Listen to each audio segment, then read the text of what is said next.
Buenas noches, amigos. Bienvenidos al Centro Cultural de Petroperú. Estamos en el segundo ciclo de conferencias encrucijadas hacia el Bicentenario.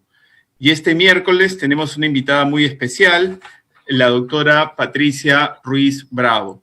Ella es doctora en Ciencias Sociales, con mención en Desarrollo, Población y Medio Ambiente por la Universidad Católica de Lovaina, en Bélgica. Magíster y licenciada en Sociología por la Universidad Católica del Perú, investigadora especialista en temas de género, educación superior, cultura y desarrollo, consultora especializada en evaluación de proyectos de desarrollo rural y género. Actualmente se desempeña como decana de la Facultad de Ciencias Sociales de la Universidad Católica y como directora de la Cátedra UNESCO de Igualdad de Género e Instituciones de Educación Superior de la misma Casa de Estudios. Es coeditora del libro Aprendizaje, Cultura y Desarrollo, una aproximación interdisciplinaria del año 2011 y de muchas otras publicaciones y artículos de cultura, sociedad y perspectiva de género. Realmente es un placer, Patricia, tenerte en este ciclo y estoy seguro que los oyentes y los que nos están siguiendo a través de sus pantallas van a disfrutar mucho de tu presentación. Adelante. Gracias, Marcel, y buenas tardes con todos y con todas. Es un gusto estar con ustedes. Creo que este ciclo de encrucijadas al Bicentenario es muy importante y bueno, a mí me toca abordar el tema de igualdad de género, pero quisiera señalar que el tema que voy a tratar hay que ubicarlo también en términos mayores, ¿no? Las desigualdades en el Perú son grandes y yo creo que la gran encrucijada es lograr efectivamente que luchemos por una mayor democratización del país. Y en ese contexto está el texto que les voy a presentar hoy día respecto a los temas de género. Y bueno, inicio mi presentación, ¿no? Entonces, de cara al Bicentenario, la pregunta es, ¿qué igualdad de género, no? ¿Qué hemos avanzado? Y en general, ¿cuáles son los desafíos que tenemos? Un primer punto es que las luchas por la igualdad de género vienen de largo plazo, ¿no? Desde el siglo XIX, las mujeres para entrar a la universidad han hecho innumerables esfuerzos para lograr una acreditación, para lograr una participación en el espacio público, para lograr el voto, en fin. Entonces, a pesar de que ahora lo vemos, vemos las movilizaciones, sí es importante también ver nuestra genealogía, ¿no? Es decir, las luchas vienen como a nivel internacional, ¿no? Desde el siglo XIX, ya varias historiadoras han trabajado sobre este tema, la profesora Francesca De Negri, la profesora María Emma Manarelli, entre otras.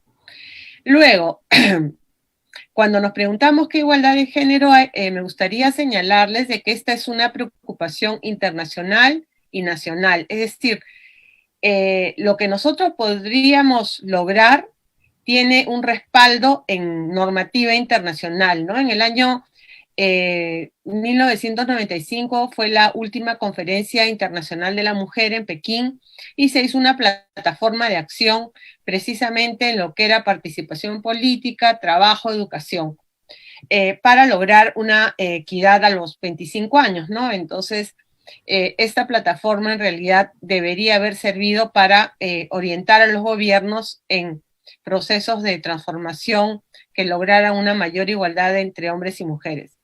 Igual tenemos los objetivos del milenio y los objetivos de desarrollo sostenible, que son también mecanismos internacionales que promueven esta lucha por la igualdad de género. A nivel nacional hay innumerables normativas, pero solo voy a mencionar acá la Ley de Igualdad de Género que tiene vigencia actualmente. ¿Por qué quiero decir todo esto? No porque lo que voy a sostener es que a pesar de que hay una normativa que podríamos decir alienta cambios en pro de la igualdad de género, estos cambios, como voy a sostener, hay cambios cuantitativos que tampoco son sustantivos, pero el sistema de género se mantiene. Es decir,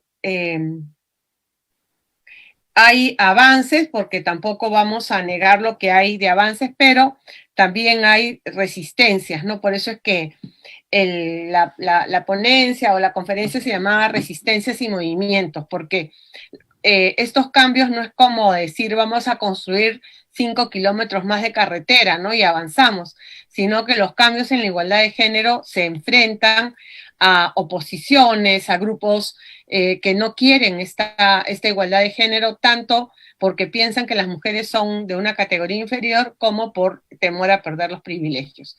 Entonces, cuando hablamos de que este sistema de género se mantiene, lo que nos queremos referir es que hay una división sexual del trabajo que se mantiene, ¿no? En términos de, por ejemplo, profesiones, ¿no? Entonces hay una división sexual del trabajo, por ejemplo, profesiones que son más masculinas o más feminizadas también, ¿no? Es el caso de la enfermería o el caso de las ingenierías mayormente masculinizada. Pero también una división sexual del trabajo entre lo que sería el trabajo productivo o fuera o monetarizado que genere ingresos y el trabajo reproductivo que se realiza al interior del hogar y que está a cargo de las mujeres. Se ha trabajado mucho en esta división y se está tratando de lograr una redefinición de esta división sexual del trabajo y ahora en la pandemia esto se ha exacerbado, ¿no?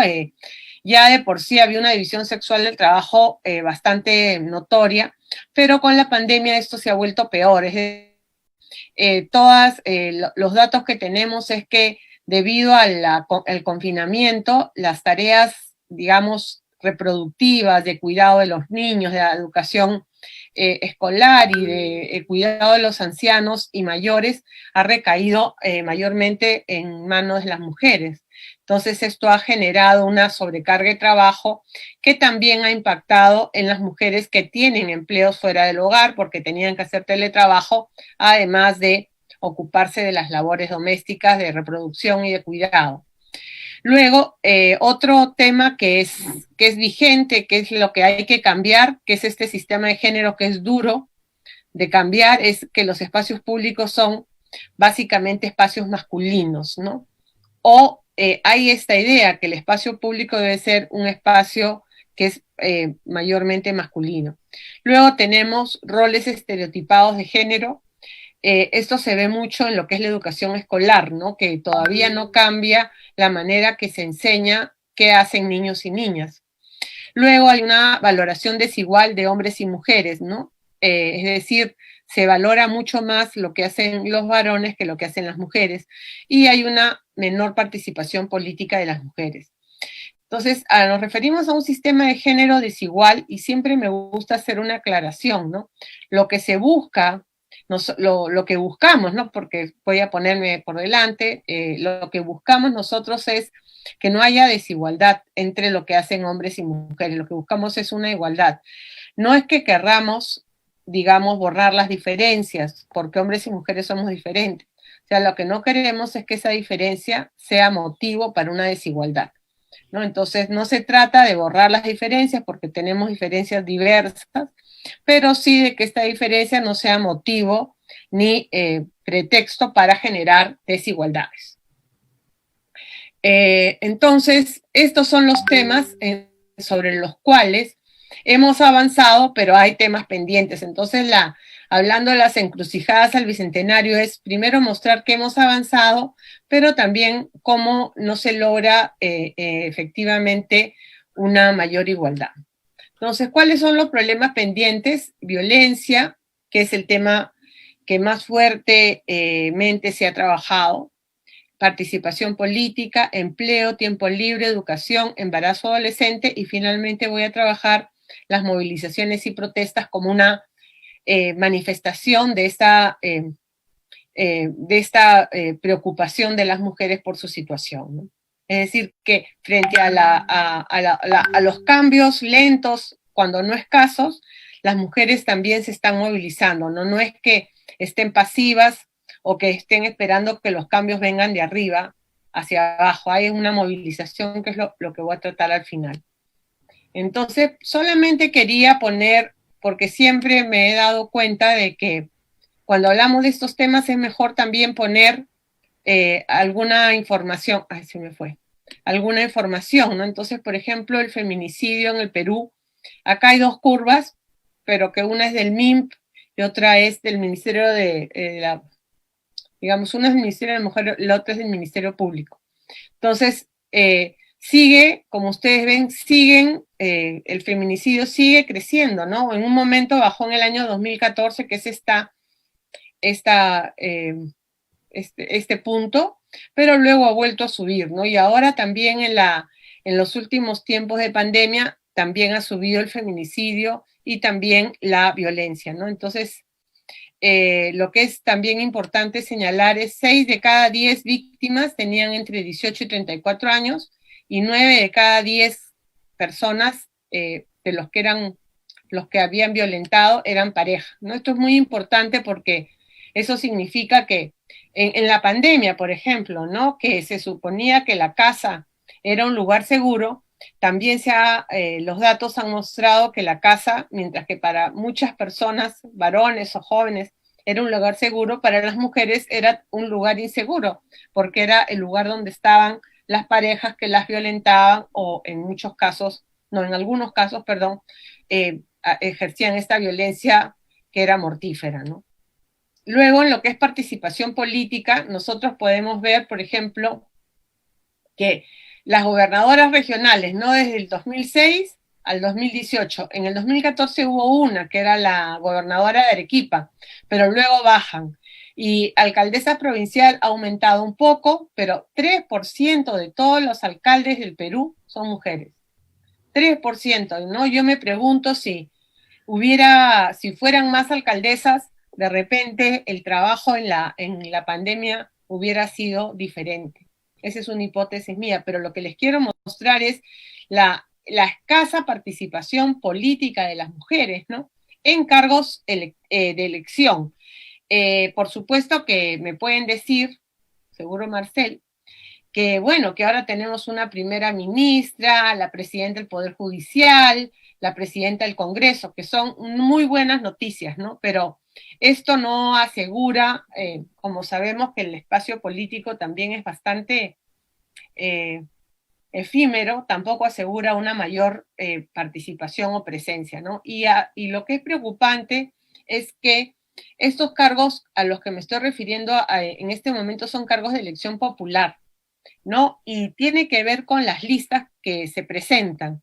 Y actualmente se logró que se apruebe la ley de paridad y alternancia en el Congreso de la República, pero no se ha eliminado el voto preferencial. Entonces, la posibilidad de que accedan igual número de mujeres que de hombres en estos cargos y en el Congreso también es algo que está pensándose todavía, ¿no? Entonces, bueno, eso es lo que también es algo que deberíamos cambiar, ¿no? Es decir, los distritos, las provincias deberían tener gobernadoras, personas a su cargo que también sean mujeres, ¿no? No todos, pero sí aumentar. 4% es un porcentaje muy, muy, muy precario, ¿no? Luego, en cuanto al empleo, también, ¿no? Voy a poner esto para el otro lado. En cuanto al empleo, ustedes pueden ver acá esas líneas de arriba es el empleo masculino y el de abajo es el empleo femenino. Entonces, siguen las brechas, no tanto a nivel de empleo adecuado como a nivel de subempleo. Entonces, tanto en empleo adecuado como a nivel de subempleo, vemos que los hombres están en mucho mejor posición que las mujeres. Luego acá hay cosas también muy interesantes, ¿no? Ya sin comparar con los varones. Cuando a veces se dice que las mujeres no trabajan, nosotros tenemos que sí trabajan, ¿no? Lo que en muchos casos no se visibiliza o no está contabilizado ese trabajo. El 65% de las mujeres están en actividades económicas. Pero miren ustedes, solo el 35% está adecuadamente empleada, ¿no? Entonces eso significa que están en empleos precarios, ¿no? Diversos, ¿no? Desde informales, por ejemplo, trabajadoras del hogar, también, ¿no?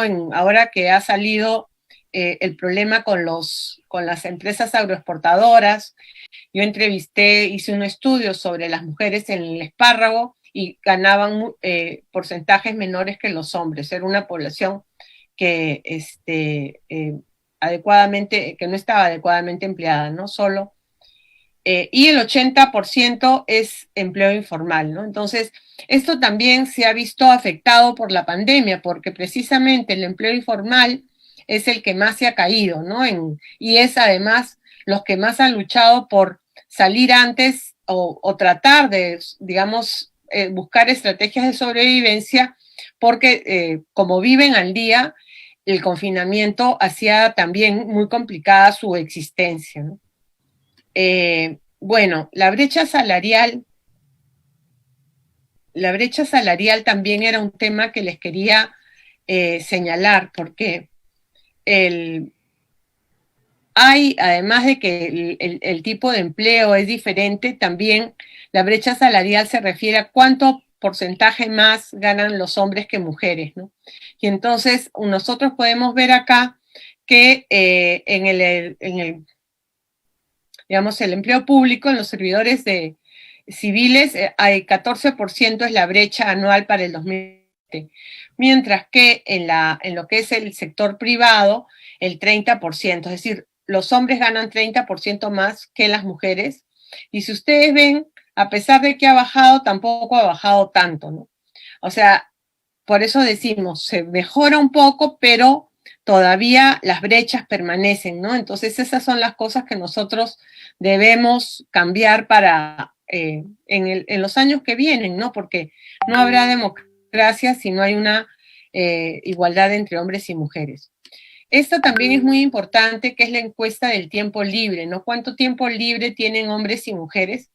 Y entonces solo les voy a pedir que se vayan al final de este cuadro y nosotros vamos a ver que, por ejemplo, tenemos que en el total de la carga de trabajo, 81% varones y 71%, perdón, 81 horas de trabajo tienen las mujeres y 71 horas los hombres, ¿no? Entonces, nuevamente, es lo que les decía, esto tiene que ver con la división sexual del trabajo. Tienen menos horas libres, no solamente para descansar, sino para si quieren estudiar, si quieren hacer otras actividades, etcétera, ¿no? Luego en educación, bueno, esto ya es un tema bastante conocido. Sí me gustaría señalarles que a nivel general, las brechas a nivel nacional se van cerrando, ¿no? Ustedes ven en inicial, primaria, secundaria, inclusive en primaria aumenta el porcentaje de mujeres, o sea, no hay tanta brecha. Pero este promedio nacional esconde las brechas que hay entre hombres y mujeres a nivel rural, ¿no? Entonces ese es otro tema que también me interesaba señalar, ¿no? Entonces, por ejemplo, nosotros podemos ver que en secundaria, por ejemplo, ¿no? Los hombres tienen 34% de los hombres han llegado a culminar secundaria, mientras que 25% de las mujeres han llegado a este nivel, ¿no?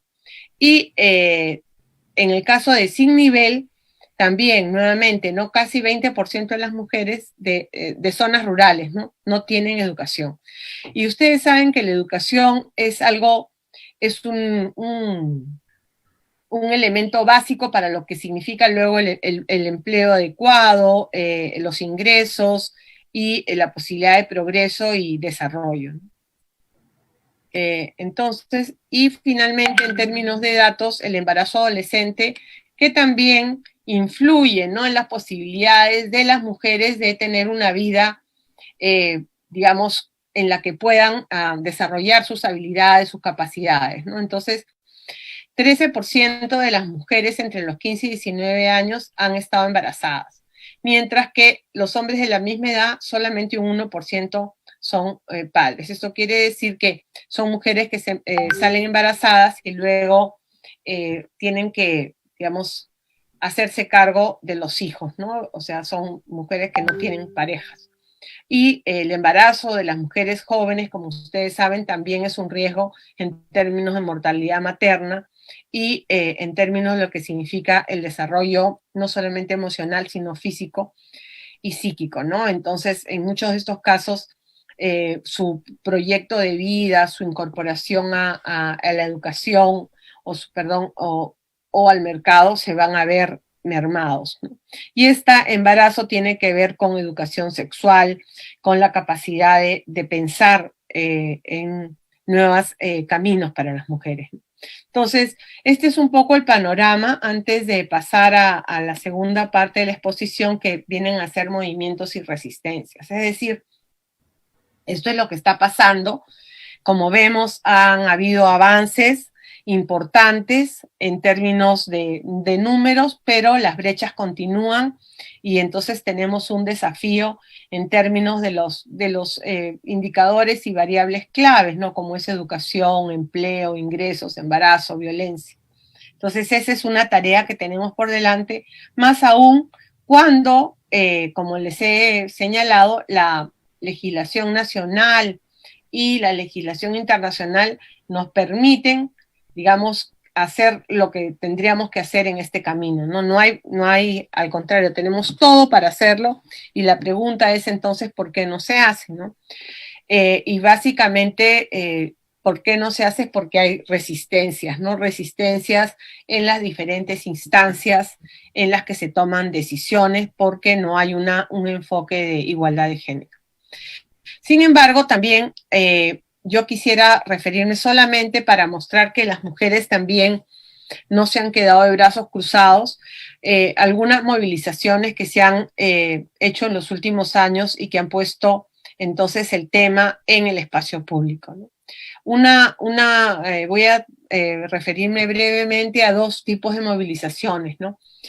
Tenemos los temas de las movilizaciones de mujeres contra la violencia que se han dado en el Perú y también a nivel internacional. En el Perú hemos tenido el Ni Una Menos, en Francia, Estados Unidos estaba el Me Too, también hay la huelga de mujeres, ¿no? Que levantan precisamente en general el reclamo por la igualdad de género y digamos, la lucha contra el patriarcado. Luego, las movilizaciones salen a las calles. Esa es una característica muy importante de las movilizaciones de mujeres, que ahora en el caso del Perú hemos visto también que en este último periodo no solamente ella se ha referido a la violencia, sino también a la lucha por la democracia, y de acuerdo a los datos de Ipsos, en las últimas movilizaciones, la mayoría, casi un 60%, eran mujeres, ¿no? Luego, y el segundo caso que quería poner es también para que no se piense que este tema es solamente desde las zonas urbanas, también las mujeres indígenas están tomando un liderazgo a través de lo que se llaman las defensoras ambientales, ¿no? Que hacen una crítica al modelo no extractivista y al sistema capitalista actual. Entonces, el primer punto que quería, o el primer movimiento para referirnos ya en concreto a algunos casos específicos, quería referirme al movimiento estudiantil contra el acoso sexual. Me parece muy importante referirme a este movimiento estudiantil porque se ha dado a nivel internacional y ha empezado en las universidades, pero luego ha aumentado y han ido hacia el espacio público. Y es bien importante porque el acoso sexual ha sido, como se ha señalado, como la punta de un iceberg, ¿no? Es en el momento en que, digamos, las jóvenes han encontrado una bandera para, a partir de esa denuncia del acoso, poner en cuestión el sistema de género y el sistema de género y la desigualdad. Entonces la universidad es tomada por las estudiantes y es interesante porque yo también hablo desde la propia universidad en la cual enseño y soy autoridad, ¿no? La autoridad es puesta en cuestión y se demandan cambios sustantivos, ¿no? No solamente cambios, vamos a decir, cosméticos, sino las chicas están en movilización permanente y muy atentas a cualquier problema que se pudiera presentar y que se acuerde, digamos, protocolos, ¿no? Para lograr que el acoso acabe. Entonces la universidad se convierte en un espacio de confrontación, dejando entonces de lado la idea de la universidad como un espacio solamente de conocimiento o alejada de los problemas públicos, ¿no? La universidad entonces deja de ser una torre de marfil para, digamos, ser un microcosmos en el cual se puede observar problemas mayores, en este caso el acoso, pero también problemas de violencia, problemas de desigualdad, problemas de autoridad, problemas de abuso. El movimiento se caracteriza por la fuerza, la convicción y la emoción. El feminismo aparece entonces en estos grupos como práctica política y sentimiento. Es interesante porque nuevamente en la universidad los movimientos políticos hace algunas décadas estaban sobre todo liderados por varones y eran reivindicaciones que partían de un análisis, vamos a decir, racional de básicamente la situación de clase. Acá el movimiento se caracteriza precisamente por también estar muy lleno de emoción, ¿no? Y sentimiento. Una reivindicación por todo lo que han pasado las antiguas generaciones también. Y es interesante porque las asambleas colectivas se erigen como la estrategia de toma de decisiones, a diferencia de las cúpulas, ¿no? La idea es que se tomen decisiones como una democracia muy participativa. Ellas se nombran como feministas del siglo XXI y que su eslogan es que no se logran cambios si no hay lucha. Entonces, les pasaba acá unas fotos de Chile, porque en Chile en el 2019 también fue un movimiento que empezó en las universidades y terminó en la calle, ¿no? O sea, fue un movimiento muy importante que estuvo, digamos, entre luego la escalada de movimientos que terminaron pidiendo cambios digamos, en la Constitución y en el gobierno de Chile, ¿no? ¿No? Entonces, como vemos, ¿no? Para una real transformación, erradicar el sexismo en la educación. Entonces, lo que empieza como una movilización por el hostigamiento, luego va increciendo y se van entonces poniendo también otras demandas más de carácter societal. Bueno, son las reivindicaciones del cuerpo, y acá nosotros vemos también cómo existe, este es un dato sobre el hostigamiento sexual, ¿no? Entonces, ¿cómo hay el hostigamiento sexual? Bueno, en Perú está el 24%, en Colombia es mucho más fuerte y en Costa Rica. Esto para que ustedes se den cuenta. Y también, por supuesto, hay hostigamiento hacia hombres, ¿no? Que es algo de lo cual todavía no se habla, y en términos de género también es importante ver no solamente qué pasa con las mujeres, sino en algunas ocasiones qué está pasando con los hombres. Y el segundo tema que quería señalar es el que tiene que ver con la emergencia de liderazgos indígenas, ¿no? Y en particular lo que algunos estudios han señalado como las defensoras ambientales. Entonces, estas son mujeres que, digamos, se han levantado para defender el medio ambiente de alguna manera en confrontación con las empresas extractivistas, no con todas, por supuesto, sino con aquellas que se instalan sin considerar una relación de respeto con las comunidades.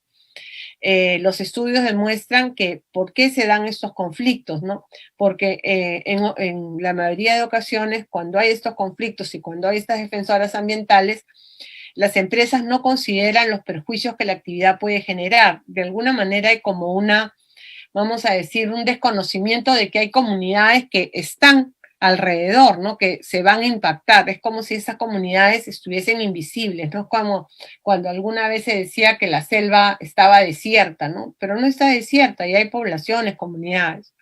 Entonces, ¿cuáles son algunos de estos temas, no? La contaminación del agua, el suelo, la tierra, el aire, y también la apropiación ilegal de territorios. Entonces, las comunidades se movilizan y demandan el cumplimiento de sus derechos. En este proceso, que antiguamente, o si nosotros hacemos una historia, los movimientos campesinos eran movimientos básicamente masculinos, ¿no?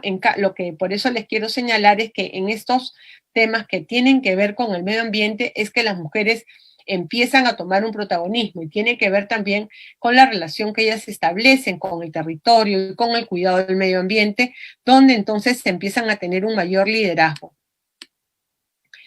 ¿Qué pasa, ¿no? En estos espacios, ¿no? Hay una violencia contra las mujeres indígenas, ¿no? Entonces no participan en las decisiones, son amenazadas por las empresas tratan de comprarlas, es decir, lograr su aceptación a través de beneficios. También se da una difamación de ellas en medios locales, las radios, sobre todo las radios locales, a través de sus locutores, básicamente varones, empiezan a hablar mal de ellas, digamos, inventarles problemas, ¿no? Son estigmatizadas y se llega al caso más máximo de que pueden llegar a ser asesinadas por precisamente estar en esta defensa de sus territorios, ¿no?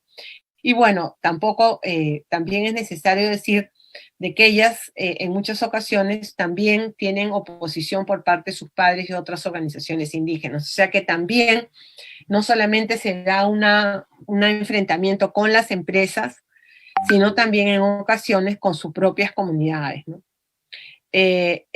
La mayoría de ustedes conocerán, bueno, esto lo voy a mostrar después, bueno, algunas personas, ¿no? Que ustedes conocerán, ya vamos terminando, es la señora Máxima Acuña en Cajamarca, que, bueno, está defendiendo su territorio frente a la minera Yanacocha. Luego otra mujer también de estas defensoras ambientales es Ruth Buendía, es una mujer de la comunidad xánica, y las menciono a ambas, a Ruth Buendía y a Máxima Acuña, porque en realidad ellas han ganado el premio Goldman Prize, que es la defensa del medio ambiente, ¿no? Entonces es bien importante porque también, como les digo, es clave para hacer cambios en lo que es la participación política, que hayan referentes para otras mujeres, ¿no? Entonces, al igual que nosotros tenemos referentes en las zonas urbanas, también en las zonas campesinas e indígenas es importante que hayan estas mujeres que muestren esta capacidad de liderazgo, y el ganar un premio a nivel internacional es muy relevante, es muy importante porque es como modelos a seguir por las jóvenes, ¿no? Finalmente, y ya para terminar, tres ideas, ¿no? Existen cambios que hay que mantener y profundizar, ¿no? Es el caso, como hablábamos, del empleo, de la educación y también de la participación política. Ojalá que la ley de alternancia y paridad logre cambios en lo que es la representación a nivel de Congreso. Esperemos. Luego hay que hacer un seguimiento a las instituciones para que se cumplan con las normas que están en la Ley de Igualdad de Género, ¿no? Por ejemplo, el Ministerio de la Mujer es el órgano rector, pero tiene que haber un seguimiento, por ejemplo, en lo que concierne a los otros ministerios, ¿no? Entonces, ¿cómo logramos que haya una mayor participación, por ejemplo, de las mujeres en los comités de riego que están a cargo del Ministerio de Agricultura? ¿Cómo logramos que efectivamente en lo que es el cambio climático o en las consultas que se hacen para ver el impacto del cambio climático haya una mayor participación de mujeres? Y así en cada uno de los ministerios y en cada una de las actividades desde el Estado hay que hacer un seguimiento, ¿no? En el caso de las empresas privadas, también hay que estar vigilantes, ¿no? Porque está la ley, pero no se cumple. Ahora hay en las empresas privadas hay un ranking, ¿no? Que de alguna manera está, digamos, promoviendo cambios, porque donde no hay una equidad en lo que son los puestos de dirección, la empresa baja en el ranking. Entonces, son avances, pero que hay que seguirlos. Y finalmente, y esta es mi lucha permanente, creo que es muy importante el tema de educación y medios de comunicación. Yo creo que en la educación, desde la educación inicial, es muy importante que tenga un enfoque de género, ¿no? Nosotros sabemos que en muchas ocasiones se ha querido quitar o eliminar el enfoque de género en la educación, y ahí está un gran peligro, porque, como hemos dicho, el sistema de género permanece y la única manera en que podríamos hacer cambios es desde la primera infancia, ¿no? Entonces, si en la educación escolar no hay no hay este énfasis, luego ya a personas mayores es mucho más difícil. Y en los medios de comunicación sucede lo mismo, ¿no? Es muy importante, no solamente en términos de la publicidad, que es una lucha sin cuartel, la manera en que los modelos y los roles estereotipados de mujeres se siguen manteniendo, sino también en lo que significa la manera en que se entrevista o la participación de comentaristas, hombres y mujeres, en temas no solamente referidas en este caso a violencia, que es cuando a mí me llaman, sino en otras esferas que tienen que ver con el país, la economía, ¿no? Entonces, lograr que inviten y que las mujeres también tengan su palabra, de manera que las más jóvenes vean con cierta tranquilidad que es algo que se puede lograr, que una mayor presencia femenina es importante para tener una mirada que de alguna manera que comprometa, ¿no?, a los diferentes grupos de esta sociedad. Entonces, nada, muchísimas gracias y ahí me quedaría para poder conversar un poquito más con todos ustedes. Muchas gracias. Gracias, Patricia, por tan interesante presentación en la que has acentuado, digamos, los avances, los logros, y has mostrado también cómo hay resistencias y hay todavía un largo camino por recorrer para lograr esa ansiada igualdad de género, ¿no? Y en esa línea yo quería hacer un primer comentario en cuanto a las resistencias, ¿no? Esas resistencias están dadas, digamos, por un lado, por la propia lógica del sistema, donde predominan, pues, visiones patriarcales, tradiciones, usos, costumbres, lenguaje incluso, ¿no? Que sustenta todo ese régimen, pero también por actores que de alguna manera son novedosos y que se han hecho presentes en la escena pública a través del tema de los antiderechos, ¿no? Estos grupos políticos que claramente están con una agenda antiderechos y enfrentados, digamos, a los avances de género. ¿Cómo ves tú a estos movimientos que han logrado visibilidad y que se están enfrentando, digamos, a esta agenda de género? ¿Y cuál podría ser una estrategia política, social, para poder, digamos, enfrentarlos con éxito, ¿no?, en el espacio público?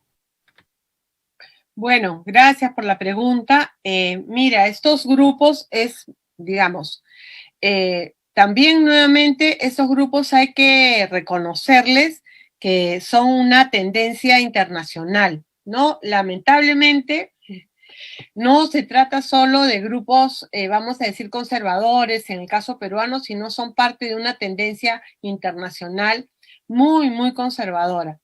Esto se ha presentado en Costa Rica, en Colombia, en Chile también, ¿no? Entonces, un primer punto que hay que trabajar es, digamos, no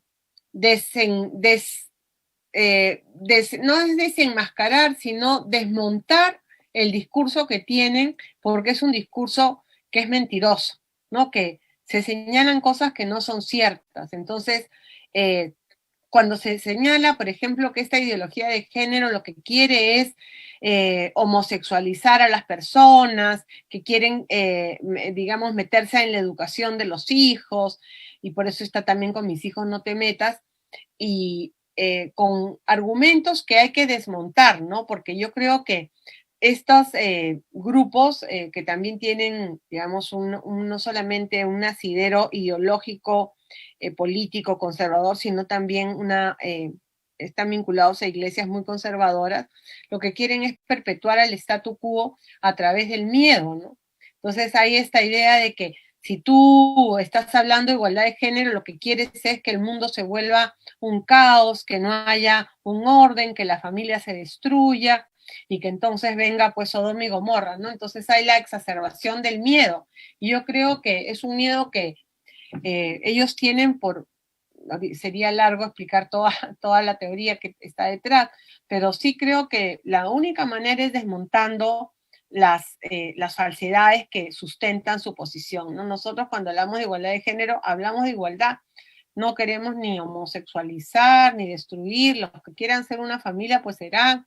Las familias también pueden ser distintas, ¿no? Como señalaba yo, hay familias, digamos, lideradas por mujeres, lideradas por hombres.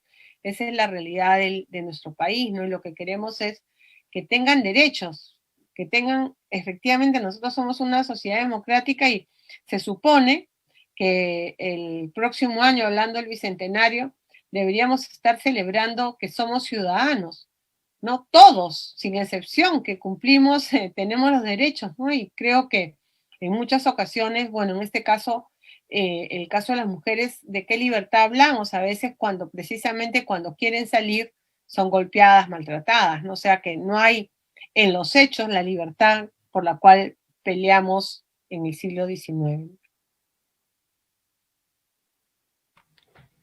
Efectivamente, ¿no? Creo que ese es el punto principal, luchar por una sociedad democrática donde haya plenos derechos para todos y haya igualdad de género. Y como bien decías, muchas de estas resistencias y de este discurso basado en falsedades está asociado a teorías conspirativas, ¿no? Que ahora circulan mucho por redes sociales. Y eso me lleva a la segunda pregunta. ¿En qué medida esta sociedad, digamos, regida por esta comunicación digital, por estas nuevas mediaciones, digamos, donde ahora el celular, digamos, es la gran pantalla con la cual interactuamos, con la cual representamos la realidad, con la cual mostramos nuestra subjetividad e interactuamos en distintas esferas, ha modificado, digamos, las luchas y las formas de la igualdad de género, ¿no? Es decir, de alguna manera consideras tú que estas nuevas redes digitales y este nuevo universo tecnológico que se ha acelerado además producto de la pandemia, ¿es un escenario favorable para estas luchas por la igualdad de género o por el contrario, es un territorio adverso? Bueno, yo creo que como todo en la vida, tiene las dos caras de la luna, ¿no? En principio, yo sí pienso en primera instancia que han sido positivas, ¿no? Gracias a las redes se organizó el Ni Una Menos, la gente empezó a decir, las mujeres, ¿no? Empezaron a contar sus historias, se armó grupos, se pudo acoger, en fin, se organizaron, ¿no? Yo creo que si bien inicialmente empieza como un espacio de denuncia, luego se transforma en un espacio de organización y agencia. Entonces yo sí creo que ha sido muy importante para los avances y porque también es una manera de estar alertas cuando se dan, digamos, violaciones a los derechos de las mujeres, ¿no? Para regresar al caso de la universidad, ¿no? Si hay un acosador y pasa se trata de que digamos, entre comillas, vamos a decir, defender al acosador, salen las redes sin ningún problema y hacen sus campañas. Entonces, incluso ahora con la pandemia, ¿no? Que no habían, bueno, ahorita ya no tanto, pero un momento en que la gente no podía salir a protestar, el espacio de la protesta era las redes. Entonces, en ese sentido, sí es un avance. Sin embargo, todo tiene su otro lado también, ¿no? Porque en el sentido de que, tal como dice el profesor Castells, ¿no? En algún momento también estas redes llevan, ¿no? A un narcisismo y a una espectacularización de lo que es lo personal, ¿no? Entonces allí también cuál es el límite para poder tú exponer tu vida privada y luego estar de alguna manera a expensas, ¿no? De críticas, y no solo críticas, sino malinterpretación de tu ser. Y entonces en ese sentido está ese otro lado, ¿no? Entonces creo yo que es cuestión también de ir viendo, ¿no? Cuáles son los niveles en los cuales debemos usar las redes, ¿no? Yo creo que ahí el aprendizaje también es interesante, por ejemplo, con una tesis hace poco de un estudiante sobre el uso de redes, ya están viendo qué se debe poner y qué no, ¿no? O sea, para evitar precisamente que luego tú seas objeto de acoso o de problemas, ¿no? Eso por un lado. Y el otro punto que ahora sí es muy importante es lo de las fake news, ¿no? Es decir, en las redes también circulan información falsa, ¿no? Entonces también hay que tener mucho cuidado para que tú puedas no solamente deliberar, sino tratar de ver qué es lo que, si esa noticia es verdadera o cuáles son, o a veces también esconden sus trampas, ¿no? Y tú puedes, no solamente las noticias falsas son malas, por ejemplo, en los casos de los bancos o que nos engañan, sino también cuando dan noticias falsas respecto de organizaciones, representantes, como señalaba, ¿no? Por ejemplo, en lo que decía de las defensoras ambientales, también sacaban fake news, ¿no? Diciendo que ellas tenían, no sé, que Máxima Acuña tenía no sé qué cantidad de terrenos, dinero, casas. Entonces también hay que, de alguna manera, filtrar la información, ¿no? Entonces, tenemos mucha información y hay que poder filtrarla para evitar caer en estas trampas, ¿no? Ok, tenemos algunas preguntas del público. Una de ellas tiene que ver con el seguimiento al cumplimiento de leyes y planes nacionales sobre igualdad de género. ¿Cómo hacer ese seguimiento para que funcione? De alguna manera, la ley siempre nos ofrece, digamos, un orden deseado, anhelado, pero la realidad suele ser distinta. Entonces, ¿cómo crear mecanismos para garantizar este cumplimiento? Es una primera pregunta del público. Bueno, bueno, tú me conoces, yo creo que hay algo muy importante y por eso la participación de las mujeres es clave. Tiene que haber una convicción política. O sea, si no hay una convicción política, es muy difícil que este seguimiento, por más mecanismos que nosotros pongamos, se lleve adelante. Esto significa que haya un compromiso, ¿no? Entonces, por ejemplo, es diferente cuando tú tienes un director, digamos, nacional, para regresar al tema de la agricultura y no al tema de violencia, si es un director regional por ejemplo, de riego, ¿no? Si tienes una directora y tú trabajas con ella, estos son los patrones para lograr una mayor participación de mujeres campesinas en estos espacios, va a ser diferente, ¿no? Entonces yo creo que el seguimiento tiene que ver también con proponer, digamos, por eso es que la paridad es bien importante, porque donde hay no solo mujeres, porque puede ser un varón también que está, digamos, es un aliado, ¿no? En términos de igualdad de género, porque a veces también hay que decir que hay mujeres que no están por la igualdad de género, sino son autoritarias, o sea, no hay que ser esencialista. Pero yo creo que para este seguimiento, por ejemplo, hay un comité intersectorial y allí digamos, se definen cuáles van a ser las prioridades y cómo se debe hacer el seguimiento. Entonces, este comité intersectorial, cuando está con gente comprometida, vamos a decir que se avanza. Y ese es el punto principal, ¿no? Porque los mecanismos existen. En el papel está, pero el problema es quiénes dirigen y quiénes alientan, ¿no? Es lo mismo en todas las situaciones. Yo creo que, por ejemplo, en la universidad, para poner el caso de la Universidad Católica, si no hubiera habido una apertura por parte del rectorado, no hubiéramos podido sacar la Comisión contra el Acoso, las políticas de igualdad de género para la docencia. Es decir, eso se logra con alianzas, pero también con compromiso político, ¿no? Entonces, eso es lo que va a pasar también en el Estado. Ustedes se acordarán que incluso en algún momento en el Congreso, para sacar la ley de paridad y alternancia, también tuvo que haber alianza entre mujeres de diferentes partidos que inclusive eran, pues, en otros temas no se lograban. Rivales históricos. Sí, rivales históricos, y sin embargo ya en la emoción hasta un abrazo se dieron. Entonces creo yo que eso es, ¿no? O sea, por eso es que es bien importante el trabajo de sensibilización, de compromiso, para que esto se lleve adelante, ¿no? Tengo un par de preguntas más, Patricia. La primera dice, ¿por qué se ha avanzado más en materia educativa en camino hacia esa igualdad de género y sin embargo subsiste la violencia de género, los feminicidios, todas estas formas de maltrato contra la mujer que lamentablemente son frecuentes en nuestro país? Y la última pregunta tiene que ver con la participación de las mujeres jóvenes en las movilizaciones por recuperar la democracia y en las movilizaciones también del paro agrario.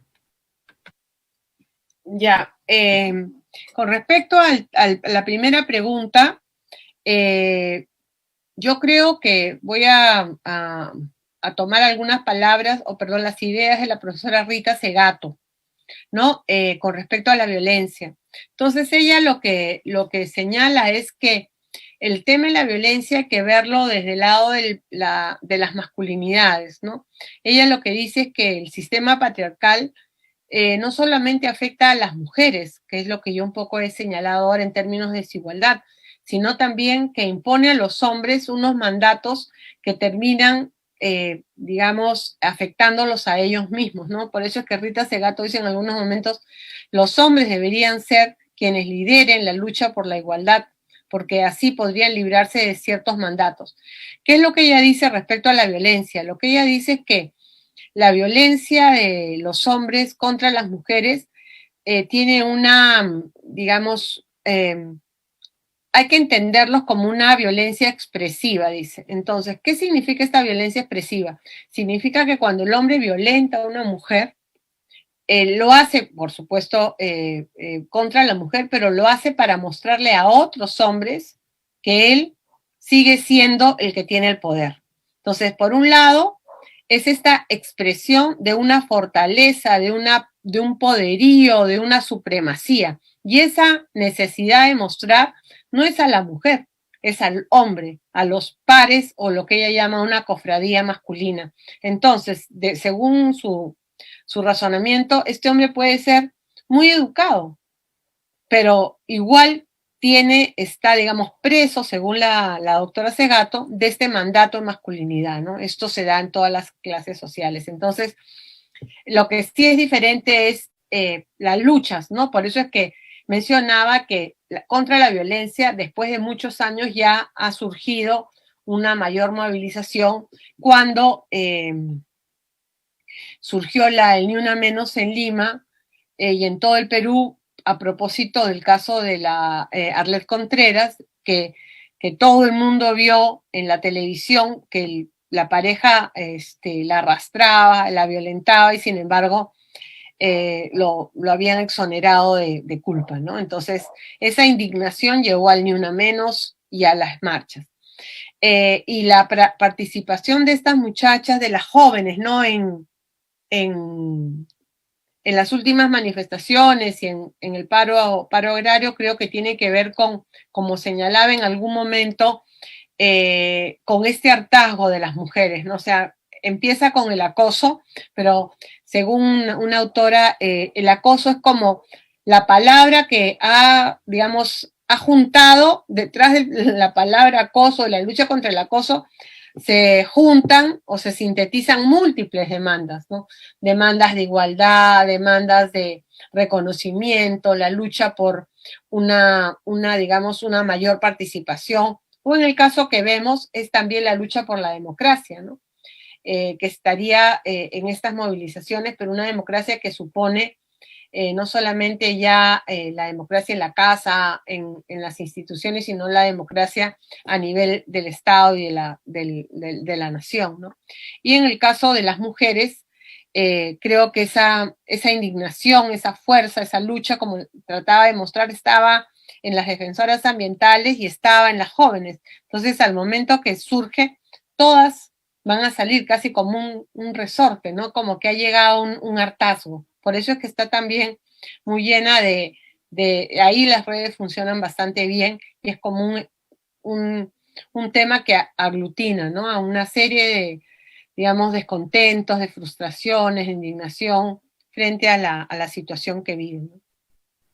Sin duda. Excelente, Patricia, tu presentación, los ejemplos que has puesto, el gran cuadro que nos has presentado, digamos, en esta lucha por la igualdad de género. Y entonces creo que has enriquecido nuestro seminario de encrucijadas, que justamente quiere ver estas tensiones, estos nudos, estos caminos que se abren, que se bifurcan y que todavía tenemos que recorrer para lograr, digamos, no solo un bicentenario, sino, como tú bien has dicho, una sociedad plenamente democrática para todos y todas, ¿no? Entonces, te quería agradecer a nombre del Centro Cultural de Petroperú y con todos los que nos están viendo, será hasta el siguiente miércoles. Gracias, Patricia. Gracias, Marcelo, y gracias a todos y a todas las que han estado presentes escuchándonos. Gracias.